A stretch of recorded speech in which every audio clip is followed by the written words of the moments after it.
आज से हम लोग ल्यूसेंट की जो न्यू एडिशन की पुस्तक है, उससे भारतीय अर्थव्यवस्था के महत्वपूर्ण जो भी प्रश्न दिए गए हैं इसमें, उनको बनाएंगे। इसमें कुल 49 प्रश्न हैं, हम लोग इस वीडियो में कंप्लीट करेंगे। चलिए स्टार्ट करते हैं पहले प्रश्न पर। भारतीय अर्थव्यवस्था कैसी है? तो भारतीय अर्थव्यवस्था कैसी है? आंसर है डी, मिश्रित अर्थव्यवस्था है। तो भारत की अर्थव्यवस्था कैसी है? तो मिश्रित अर्थव्यवस्था है। मिश्रित अर्थव्यवस्था का क्या अभिप्राय है? तो मिश्रित अर्थव्यवस्था का क्या अभिप्राय है? यह आंसर है इसका बी, सरकारी और निजी क्षेत्र का सह-अस्तित्व ही मिश्रित अर्थव्यवस्था का अभिप्राय है। नेक्स्ट है, आर्थिक विकास की दृष्टि से भारत की गिनती होती है। आर्थिक विकास की दृष्टि से भारत की गिनती होती है। आंसर है से सी, विकासशील राष्ट्र के रूप में। तो अर्थव्यवस्था में जो भारत की जो है गिनती होगी, किस कैसी होगी? विकासशील अर्थव्यवस्था के रूप में गिनती होगी। भारतीय अर्थव्यवस्था का कौन सा क्षेत्र सकल राष्ट्र उत्पाद से सबसे अधिक योगदान करता है?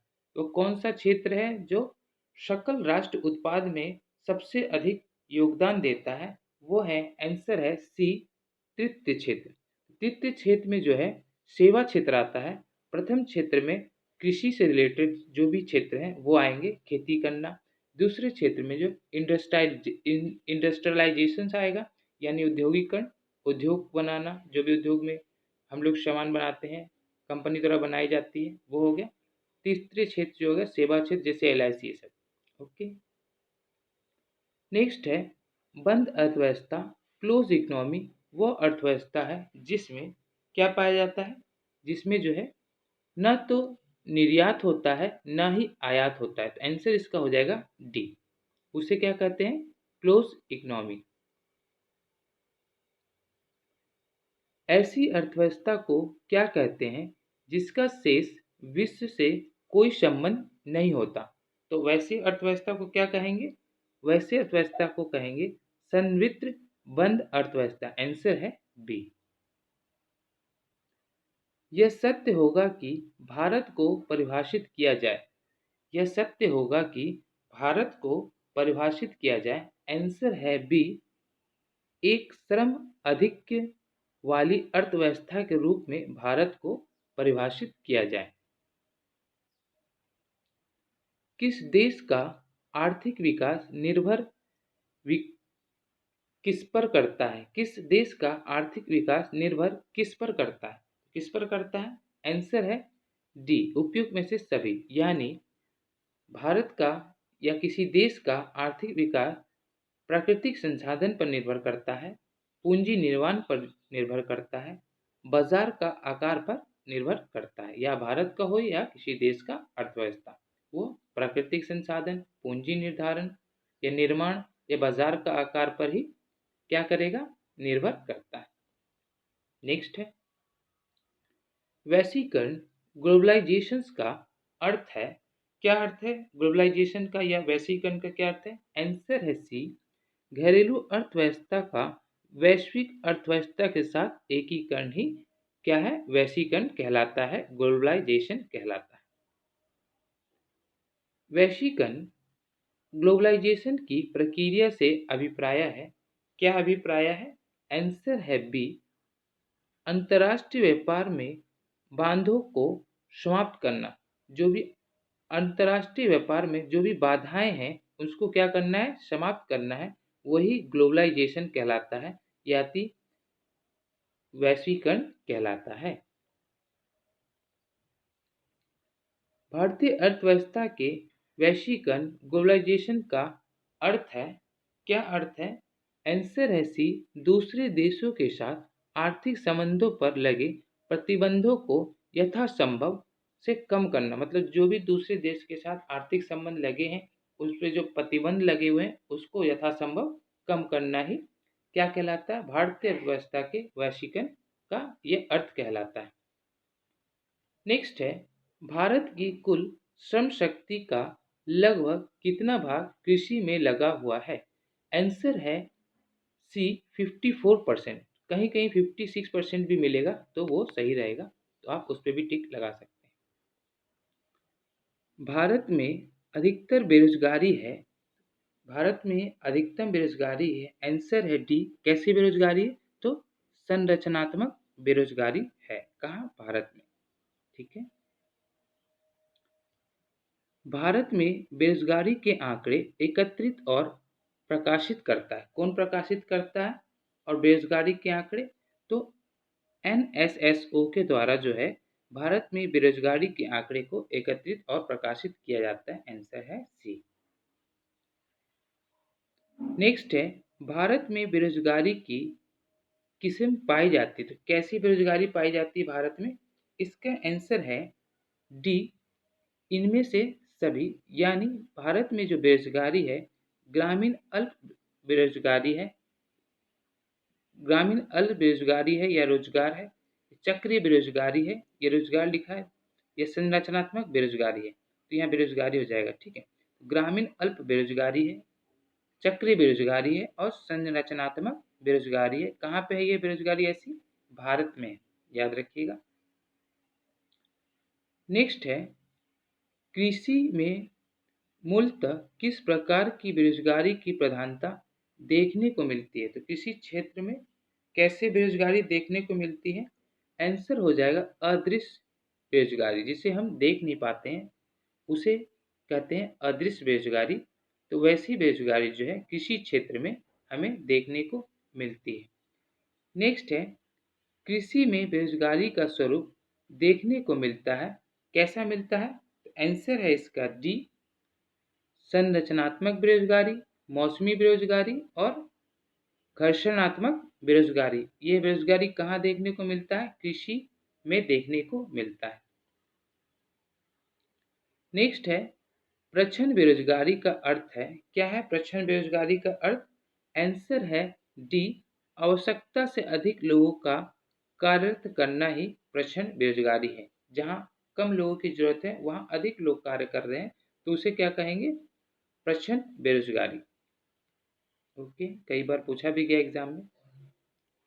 भारत में ग्रामीण क्षेत्रों में कौन सी बेरोजगारी सर्वाधिक पाई जाती है? तो भारत में जो है सबसे अधिक जो है ग्रामीण क्षेत्र में कौन सी बेरोजगारी पाई जाती है? आंसर है सी, मौसमी बेरोजगारी और अदृश्य बेरोजगारी जो है ग्रामीण क्षेत्र में अधिक आपको देखने को मिलेगा। वर्तमान समय में देश में किस प्रकार की बेरोजगारी की समस्या बहुत गंभीर समस्या बनी हुई है? अभी ये देखा जाए तो सबसे अधिक जो है बेरोजगारी की जो संख्या बढ़ रही है वर्तमान में, वो आंसर है सी, शिक्षित बेरोजगारी की संख्या बहुत ज़्यादा बढ़ रही है। नेक्स्ट है, भारत में छिपी हुई बेरोजगारी यानी प्रच्छन्न बेरोजगारी मुख्य रूप से संबंधित है। किससे संबंधित है? आंसर है डी, कृषि क्षेत्र से और ग्रामीण क्षेत्रों से। कृषि और ग्रामीण क्षेत्रों से जो कैसी बेरोजगारी मिल रही है देखने को? छिपी हुई बेरोजगारी, जिसे प्रच्छन्न बेरोजगारी हम कहते हैं। संरचनात्मक बेरोजगारी का कारण है। क्या कारण है? इसका कारण है आंसर है डी, अपर्याप्त उत्पादन क्षमता। संरचनात्मक बेरोजगारी का कारण क्या बनता है? अपर्याप्त उत्पादन क्षमता। शहरी क्षेत्र में आमतौर पर किस प्रकार की बेरोजगारी दिखाई देती है? शहरी क्षेत्र में आमतौर पर किस प्रकार की बेरोजगारी जो है देखी जाती है, दिखाई देती है? वो होती है, आंसर है ए, शिक्षित बेरोजगारी आमतौर पर देखी जाती है शहरी क्षेत्र में। प्रच्छन्न बेरोजगारी का अर्थ समानता है। क्या है? जहां पे आंसर है सी, श्रम की सीमांत उत्पादकता शून्य हो। जहाँ पे श्रम की सीमांत उत्पादकता शून्य होगी, वो जो होता है प्रच्छन्न बेरोजगारी का अर्थ कहलाता है। नेक्स्ट है, किस प्रकार की बेरोजगारी में स्नातक तथा स्नातकोत्तर डिग्री वाले युवा नौकरियां प्राप्त नहीं कर पाते? किस प्रकार की बेरोजगारी में स्नातक और स्नातकोत्तर डिग्री वाले युवा नौकरियां प्राप्त नहीं कर पाते? इसका आंसर होगा सी, शैक्षणिक बेरोजगारी के अंतर्गत जो है स्नातक और स्नातकोत्तर डिग्री वाले युवा जो लोग हैं वो नौकरी नहीं कर पाते। नेक्स्ट प्रश्न पे आते हैं हम लोग। बेरोजगारी तब होती है, डैश बेरोजगारी तब होती है जब लोगों को वर्ष में कुछ महीने के दौरान रोजगार नहीं मिल पाता।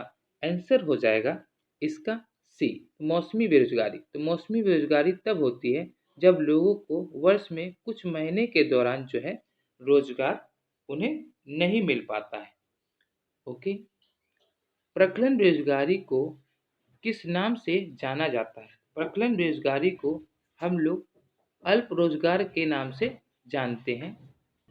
नेक्स्ट है, प्रच्छन्न बेरोजगारी निम्न में से किसकी एक विशेषता है? आंसर है सी, कृषि की एक विशेषता है। कौन सी बेरोजगारी? प्रच्छन्न बेरोजगारी। वर्ष के अधिकांश हिस्से में बेरोजगार रहने वाले व्यक्तियों की संख्या को क्या कहा जाता है? क्या कहते हैं? इसे समानता स्थिति बेरोजगारी कहते हैं। इसे समानता स्थिति बेरोजगारी कहते हैं। निम्न में से कौन भारत में गरीबी रेखा का निर्धारण करता है? गरीबी रेखा का जो निर्धारण कौन करता है? कौन सी संस्था होती है? आंसर है डी, नीति आयोग, जो क्या करता है? भारत में गरीबी रेखा का निर्धारण करता है। नेक्स्ट है, अल्प विकसित देशों में गरीबी का मुख्य कारण है। आंसर है डी, आय में असमानता ही अल्प विकसित देशों की गरीबी का मुख्य कारण है। भारत में निर्धनता के स्तर का आकलन किया जाता है। भारत में निर्धनता के स्तर का आकलन किया जाता है। आंसर है सी, परिवारों के उपभोग व्यय के आधार पर भारत में निर्धनता का स्तर का आकलन किया जाता है। किसके आधार पर? परिवारों के उपभोग व्यय, जो भी खर्च है उसके आधार पर। मुख्यतः गरीबी उन्मूलन हेतु निम्नलिखित में से किस प्रधानमंत्री ने मूल रूप से 20 सूत्री कार्यक्रम प्रारंभ किया था? तो 20 सूत्री कार्यक्रम किस प्रधानमंत्री के समय में शुरुआत की गई थी? आंसर है डी, इंदिरा गांधी के समय में। याद रखिएगा। किस राज्य को अत्यधिक कुपोषण के कारण भारत का इथोपिया कहा जाता है? किस राज्य को अत्यधिक कुपोषण के कारण भारत का इथोपिया कहा जाता है? आंसर है इसका बी, मध्य प्रदेश को क्या कहा जाता है? भारत का इथोपिया, कुपोषण के आधार पर। ओके। निम्नलिखित में से कौन सा एक सूचकांक भारत में गरीबी की तीव्रता को मापने के लिए सबसे उपयुक्त है? तो निम्नलिखित में से कौन सा एक सूचकांक भारत में गरीबी की तीव्रता की माप को सबसे अधिक उपयुक्त है? आंसर है बहुआयामी गरीबी सूचकांक। बहुआयामी गरीबी सूचकांक आंसर है डी। नेक्स्ट प्रश्न है, निम्नलिखित में से कौन सा कार्यक्रम ग्रामीण भारत में गरीबी दूर करने हेतु है? तो कौन सा जो कार्यक्रम है जो ग्रामीण भारत में गरीबी दूर करने हेतु है? आंसर है डी, IRDP, ट्राइसम, NREP। ये जो संस्थाएं हैं गरीबी ग्रामीण क्षेत्र में गरीबी दूर करने हेतु ये सब कार्यक्रम चलाए जा रहे हैं। तो कई बार ये पेपर में पूछा गया है, यूपी PCS में एग्जाम में पूछा गया है। नेक्स्ट है, अब कथन और कारण बताना है। पहला कथन क्या है? भारत में नागरिक के नगरीय गरीबी की जड़ें ग्रामीण क्षेत्र में निहित है। तो भारत में नगरीय गरीबी की जड़ें ग्रामीण क्षेत्र में निहित है, तो ये गलत हो जाएगा। दूसरा कथन है, दूसरा कारण है, ग्रामीण क्षेत्रों में शिक्षा का स्तर नीचा है। ये सही है कि ग्रामीण क्षेत्र में जो है शिक्षा का स्तर नीचा है। तो इसका आंसर क्या हो जाएगा? तो आंसर इसमें बुक में जो है गलत है। तो इसका जो है इसमें भारत में नगरीय गरीबों की जड़ें ग्रामीण क्षेत्र में निहित है, तो ये सही हो जाएगा। और ग्रामीण क्षेत्रों में शिक्षा का स्तर नीचा, ये भी सही हो जाएगा। लेकिन ये इसकी व्याख्या नहीं कर रहा है, तो आंसर इसका बी हो जाएगा। तो इससे पहले मैंने बताया था वो मिस्टेक था बुक में, तो इसको सही कर लीजिएगा। ठीक है। तो भारत में नगरीय गरीबों की जड़ें जो है वो ग्रामीण क्षेत्र में निहित है और ग्रामीण क्षेत्रों में शिक्षा का स्तर जो है नीचा है। दोनों कथन सही है लेकिन इसकी व्याख्या नहीं कर रहा है। ए की सही व्याख्या नहीं कर रहा है। ओके, नेक्स्ट प्रश्न है, बहुआयामी निर्धनता सूचकांक में सुम्मिलित है। क्या होता है सुम्मिलित? बहुआयामी निर्धनता सूचकांक में आंसर है डी, स्वच्छ स्वास्थ्य, शिक्षा और जीवन स्तर। ये याद रखिएगा तीनों, स्वास्थ्य, शिक्षा और जीवन स्तर जो है बहुआयामी निर्धनता सूचकांक में सम्मिलित होता है। एग्जाम में कई प्रकार से क्वेश्चन पूछ देते हैं। भारत में निर्धनता अनुपात घट रहा है, क्यों? भारत में निर्धनता अनुपात घट रहा है क्योंकि आंसर है सी, 15 से 59 वर्ष की जनसंख्या सापेक्षता अधिक है। क्योंकि 15 से 59 वर्ष की जनसंख्या का सापेक्षता जो है वो क्या है? अधिक है। इसके कारण भारत की निर्धनता अनुपात क्या हो रहा है? घट रहा है। वर्ल्ड डेवलपमेंट रिपोर्ट किसका वार्षिक प्रकाशन है? तो वर्ल्ड डेवलपमेंट रिपोर्ट किसका वार्षिक प्रकाशन है? आंसर है IBRD का। नेक्स्ट है, मानव विकास सूचकांक SDI किसने बनाया था? किसने बनाया था? मानव विकास सूचकांक SDI किसने बनाया था? इसका आंसर है डी, UNDP के द्वारा बनाया गया था। क्या? मानव विकास सूचकांक। मानव विकास की अवधारणा निम्नलिखित में से किसके द्वारा दी गई है? तो किसके द्वारा दी गई है? आंसर है डी, आंसर है इसका बी, महबूब उल हक के द्वारा। किसके द्वारा? महबूब उल हक के द्वारा जो है मानव विकास की अवधारणा दी गई है। नेक्स्ट है, निम्नलिखित में से कौन सा मानव विकास सूचकांक का हिस्सा नहीं है? इसमें कौन सा है जो मानव विकास का सूचकांक का हिस्सा नहीं है? आंसर है डी, सकल नाम निवेश दर जो है ये मानव विकास सूचकांक का हिस्सा नहीं है, बल्कि इसका आंसर है स्वास्थ्य एवं पोषण, प्रति व्यक्ति आय, जन्म के समय जीवन प्रत्याशा। ये तीनों जो है मानव विकास सूचकांक का हिस्सा है।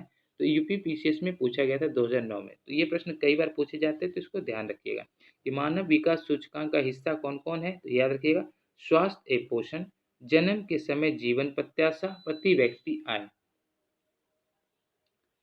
मानव विकास सूचकांक का आधार क्या है? ये भी इंपॉर्टेंट है, कई बार पूछा गया है। आंसर है सी, स्वास्थ्य, शिक्षा, जीवन स्तर। स्वास्थ्य, शिक्षा, जीवन स्तर जो है ये अलग है। स्वास्थ्य, शिक्षा, जीवन स्तर, ये 3 पॉइंट जो है मानव विकास सूचकांक का आधार है। नेक्स्ट प्रश्न है, राज्य स्तरीय मानव विकास रिपोर्ट जारी करने वाला प्रथम राज्य। आंसर है सी, कौन है? मध्य प्रदेश। याद रखिएगा, मध्य प्रदेश। संयुक्त राष्ट्र विकास कार्यक्रम UNDP की मानव विकास रिपोर्ट की तर्ज पर भारत की पहली मानव विकास रिपोर्ट कब जारी किया गया था? कब जारी किया गया था? आंसर है सी, अप्रैल 2002 में।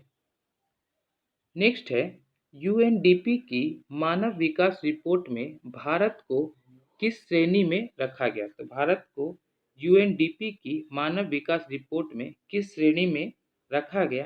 आंसर है बी, मध्य मानव विकास श्रेणी में। तो मध्य मानव विकास श्रेणी में UNDP के द्वारा भारत को रखा गया है, याद रखिएगा। नेक्स्ट है, निम्नलिखित में से कौन सा मानव विकास सूचकांक का माप नहीं है? इसमें कौन सा है जो मानव विकास सूचकांक का माप नहीं है? आंसर है बी, लिंग अनुपात। ये इसका आंसर गलत हो जाएगा। आंसर जो है लिंग अनुपात ये नहीं होता है, जबकि मानव विकास सूचकांक में जीवन प्रत्याशा, साक्षरता दर और सकल नामकरण ये होता है। तो ये भी याद रखिएगा, ये भी कई बार एग्जाम में यहाँ शिक्षा डाल देगा, कुछ और डाल देगा, तो आप गलत कर देंगे। इसलिए याद रखिएगा, मानव विकास सूचकांक में जीवन प्रत्याशा कम से मापा जाता है, साक्षरता के द्वारा मापा जाता है, सकल नामकरण के द्वारा मापा जाता है। हमारा लास्ट प्रश्न है, निम्नलिखित में से कौन सा एक असमानता घटाने का उपाय नहीं है? वो कौन सा है जो असमानता घटाने का उपाय नहीं है। आंसर है बी, अर्थव्यवस्था का उदारीकरण। यह जो है असमानता घटाने का उपाय नहीं है। तो किसके द्वारा असमानता घटाया जाएगा ये देख लेते हैं। न्यूनतम आवश्यकता कार्यक्रम के द्वारा, करारोपण के द्वारा और भूमि सुधार के द्वारा। तो ये था हमारा भारतीय अर्थव्यवस्था टॉपिक का 1 से लेकर 49 प्रश्न। इसके नेक्स्ट वीडियो में हम लोग नेक्स्ट टॉपिक कवर करेंगे। वीडियो देखने के लिए बहुत बहुत धन्यवाद।